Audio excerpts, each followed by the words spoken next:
ଆଜ୍ଞା ମୁଁ ଭାବିଥିଲି ଜୀବନରେ ବଡ ମଣିଷ ହେବି, ହାତୀ ଗୋଡା ଚଢିବି। ହାତୀ ନା ଗୋଡା ଚଢିବା ଦୂରର ଥାଉ, ଆଗେ 11 ବାଡିରେ ମୋର ଜୀବନ ଯାଉଛି।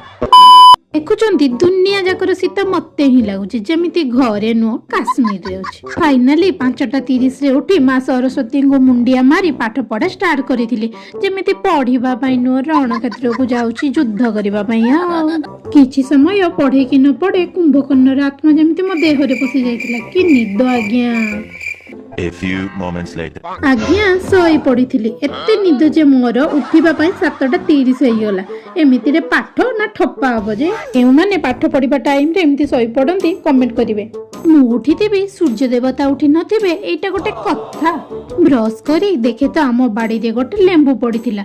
ଏକ୍ସପ୍ରେସନ ମୋର ଦେଖୁଛନ୍ତି, ଯେମିତି ଜୀବନରେ ଲେମ୍ବୁ ମୁଁ ଦେଖିନି। ତାପରେ ଇଂଲିଶ ବ୍ରେକଫାଷ୍ଟ କରିଥିଲି। ଯଦି ଭିଡିଓଟିକୁ ଆପଣଙ୍କୁ ଭଲ ଲାଗିଥିବ ଲାଇକ୍ ସବସ୍କ୍ରାଇବ କରିବେ। ରହୁଛି, ଜୟ ଜଗନ୍ନାଥ।